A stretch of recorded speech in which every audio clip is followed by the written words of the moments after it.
Hello दोस्तों, एक बार आपका फिर से स्वागत है मेरे चैनल में जिसका नाम है एकेडमी ऑफ आयुर्वेदा।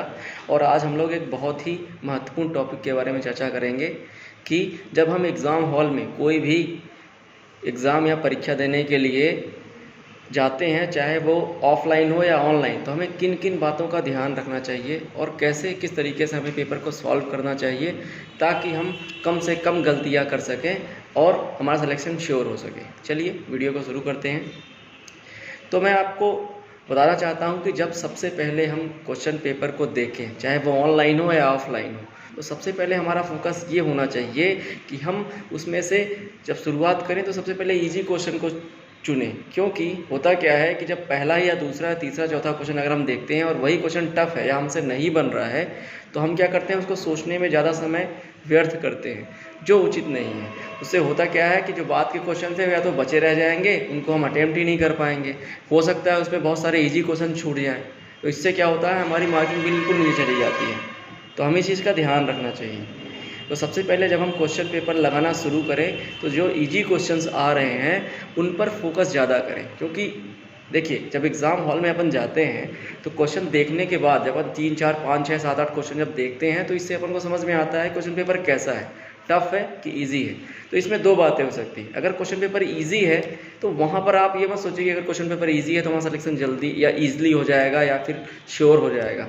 वहीं पर आप थोड़ा सा मार खाते हैं। होता ये है कि अगर क्वेश्चन पेपर ईजी है तो वहाँ पर सिलेक्शन टफ होगा। क्यों? क्योंकि जो ईजी क्वेश्चन है वो सबसे आएंगे, है ना। तो वहाँ पर होता क्या है, वहाँ पर सिलेक्शन के चांसेस उसके बढ़ जाते हैं ज़्यादा जो इजी क्वेश्चनों को कम गलत करता है। ठीक है, इस चीज़ पे फोकस करें कि जो इजी क्वेश्चन आए वो कभी गलत ना हो। और मान लीजिए अगर क्वेश्चन पेपर टफ है तो फिर क्या होता है, जिसके ज़्यादा क्वेश्चन सही होते हैं तो वहाँ पर, क्योंकि टफ क्वेश्चन सबके लिए हैं, तो ऐसे कुछ टॉपिक होंगे जो कुछ स्पेसिफिक लोगों ने ही पढ़े होंगे और वहाँ से क्वेश्चन आ गए और वो क्वेश्चन टफ है तो बाकी लोगों से नहीं बनेंगे। तो होता क्या है, जो टफ क्वेश्चन अगर कोई सॉल्व कर देता है और उसके टफ क्वेश्चन सही होते हैं तो वहाँ पर उसके सिलेक्शन के चांसेस ज़्यादा बढ़ जाते हैं। तो सबसे पहले हमें फोकस करना है कि क्वेश्चन पेपर में अगर क्वेश्चंस इजी हैं तो हम उसको ज़्यादा फोकस करें उस पर और उसे गलत ना करें। क्योंकि अगर हम वो क्वेश्चन गलत कर देते हैं तो हमारा सिलेक्शन जो है नहीं होगा या हम पीछे रह जाएंगे। दूसरा पॉइंट है अटेम्प्ट।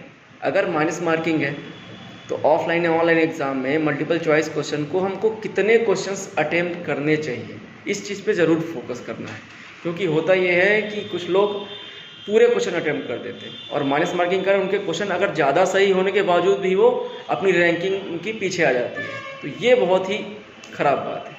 तो सबसे पहले इस चीज़ का ज़रूर ध्यान रखें कि जब आप अटेम्प्ट कर रहे हैं तो सुनिश्चित कर लें कि जो क्वेश्चन हमसे बिल्कुल श्योर हैं, जो सही हैं, उनको ज़रूर हम उसको टिक करें। और जो क्वेश्चन डाउट है उसके बाद उन 2 या 3 में डाउट है उस पर विचार करें। तो सबसे पहले इजी क्वेश्चन को करने का प्रयास करें। इसके लिए भी मैं आपको बताता हूँ कि किस तरीके से आप इन चीज़ों को अपने ध्यान में रख सकते हैं। तो सबसे पहले एग्ज़ाम हॉल में जाने पर आप क्वेश्चंस को एक तरफ से लगाना जब शुरू करते हैं तो जो क्वेश्चन आपके पास इजी आते हैं, ठीक है, तो उनको आप सॉल्व करते रहें। इसके लिए भी एक चीज़ है का ध्यान रखना ज़रूरी है। कभी कभी होता क्या है, जब क्वेश्चंस इजी होता है तो आप क्या है, पहला ऑप्शन पढ़ने के बाद तुरंत टिक कर देते हैं और दूसरा तीसरा चौथा ऑप्शन पढ़ते ही नहीं हैं। तो यहाँ पर बहुत सारी गलतियाँ होती हैं। होता क्या है, कभी कभी जो इजी क्वेश्चंस होते हैं उनका पहला दूसरा तीसरा चौथा all of the above answer सही होता है ना। ये एक पॉइंट है। तो क्या करते हैं, पहला ऑप्शन को टिक किया और आगे बढ़ गए और पता चला कि उसका आंसर जो है ऑल ऑफ द अबव है और आपने जो है पहला ऑप्शन टिक कर दिया। यहाँ पर बहुत बड़ी गलती होती है। तो क्वेश्चंस को चाहे वो इजी या टफ, उसको कम से कम पूरा पढ़ें और 2 या 3 बार जल्दी जल्दी पढ़ करके उसमें देखें। एक बार 5-10 मिनट लेकर 5-10 सेकंड लेकर के हम सोच सकते हैं, ठीक है। फिर तीसरा पॉइंट है रिवीजन का। जब हम लोग क्वेश्चन लगाते हैं तो सबसे पहली बार में वो आपसे पूरे क्वेश्चंस नहीं बनेंगे, ठीक है। अगर 100 क्वेश्चन का पेपर है तो आपसे हो सकता है 60 बने, 50 बने, 40 बने। तो सबसे पहले उन इजी क्वेश्चनों को हम लगाएं या टिक करें। जब आप ऑनलाइन एग्ज़ाम देते हैं तो वहाँ पर एक फ्लैग मार्क आता है कि जब आप उस क्वेश्चन में टिक कर रहे हैं और आप उस क्वेश्चन में टिक करने के बावजूद उसके आंसर्स में आपको कुछ डाउट है तो उस फ्लैग मार्क में आप क्लिक करेंगे तो वो फ्लैग मार्क में एक चिन्ह की तरह बन जाएगा, ताकि आप जब अगली बार रिवाइज करें जो फ्लैग मार्क बना हुआ है तो आप उसको ध्यान देना कि हाँ इस क्वेश्चन में मुझे थोड़ा डाउट था, इसके आंसर से मुझे डाउट था, तो मैं इसको यहाँ पर क्लियर करता चलूँ। तो जब पहली बार आप जब लगा रहे हैं क्वेश्चन तो सबसे पहले पूरे इजी क्वेश्चन को कर दिए। पहली बार मान लीजिए आपने 50 क्वेश्चन अटैम्प्ट कर लिए, है ना, जो आपसे हो सकता है उसमें से 45 या 48 आपके सही हैं। जब दूसरी बार आप क्वेश्चन लगाना शुरू करें तो बाकी जो 100 क्वेश्चन में से 50 बचे होंगे, आप उनकी ओर ज़्यादा अटेंशन रखेंगे और उनको सॉल्व करने का प्रयास करेंगे। पर बाकी जो 50 क्वेश्चन आपने लगाए हैं उनको भी एक बार ज़रूर पढ़ें। देखिए ये तो समय का मैनेजमेंट है, आपको ये वहाँ पर करना पड़ेगा और यही सही तकनीक है, मुझे ऐसा लगता है। तो आपको इस चीज़ का ध्यान रखना पड़ेगा। ऐसे ही तीसरा राउंड जब आप लगाएं तो जब दूसरे राउंड में आपने कुछ क्वेश्चन और सॉल्व कर लिए होंगे, हो सकता है 30 और सॉल्व कर लिए तो आपके 80 क्वेश्चन हो गए। तो तीसरे राउंड में आपके 20 क्वेश्चन बचे 100 में से, तो आप उनको जो है सॉल्व करने का प्रयास करें। और अगर माइनस मार्किंग है और अगर आप क्वेश्चन आपसे बिल्कुल नहीं आता है, आपने कभी नहीं पढ़ा है, कभी याद नहीं, तो उसको आप छोड़ दें, क्योंकि कभी कभी माइनस मार्किंग में 1 या 2 नंबर से आपका सिलेक्शन रह जाएगा और बाद में पछतावा ही रह जाएगा। तो इस चीज़ का ध्यान रखें। तीसरा सबसे इम्पोर्टेंट पॉइंट है कि टफ और इजी क्वेश्चंस, तो मैं बता चुका हूँ आपको, जो इजी क्वेश्चंस हैं उसको आप पहले करने का प्रयास करें। क्यों? क्योंकि जो टफ क्वेश्चन है उसमें डाउट होगा 2 या 3 ऑप्शंस में, तो आपको सोचने के लिए कुछ समय मिलेगा। पर फिर भी क्वेश्चन को 2 या 3 बार पूरा जरूर पढ़ें। आधा क्वेश्चन पढ़ करके कभी भी ऑप्शन टिक ना करें, अन्यथा आपका क्वेश्चन के जो आंसर्स हैं वो गलत होने के चांसेस रहेंगे और आपका सिलेक्शन नहीं हो पाएगा या आप उससे दूर रह जाएंगे। चौथा पॉइंट है कि जो मैचिंग वाले क्वेश्चंस आते हैं, जो ABCD 2 तरह जो कॉलम दिए रहते हैं उनको मैच करना है, इस पर अटेंशन बहुत चाहिए। क्यों? होता क्या है कि आदमी 2 या 3 देखा, कभी कभी ऐसा करते हैं स्टूडेंट्स कि 2 मैच किया वो सही है तो वही वाला ऑप्शन टिक कर दिया, और एग्जामिनर बेवकूफ़ नहीं है। हो सकता है आपके ऐसा करने से तो आपके बहुत बार क्वेश्चन सही हो गए, पर कभी कभी ऐसा होता है कि मान लीजिए 4th ऑप्शन को उसने मैचिंग को अलग करके रखा और आपने जो आंसर टिक किया उसमें 4th ऑप्शन की जो मैचिंग, 4th जो नंबर की मैचिंग है वो उल्टी हो या गलत हो या फिर दूसरी लिखी हुई है। तो आप जो है सब पूरे जो मैचिंग पॉइंट्स हैं उनको मैच करें, उसके बाद सही ऑप्शन पे टिक करें। तो इस चीज़ का ज़रूर ध्यान करें, ठीक है। उसके बाद मैं बता चुका हूँ, अभी मैंने बताया कि ऑल ऑफ द अबव और नन ऑफ द अबव, ये क्वेश्चंस भी बहुत ज़्यादा गलत होते हैं कि ऑल ऑफ द अबव कौन से हैं, नन ऑफ द अबव कौन से हैं।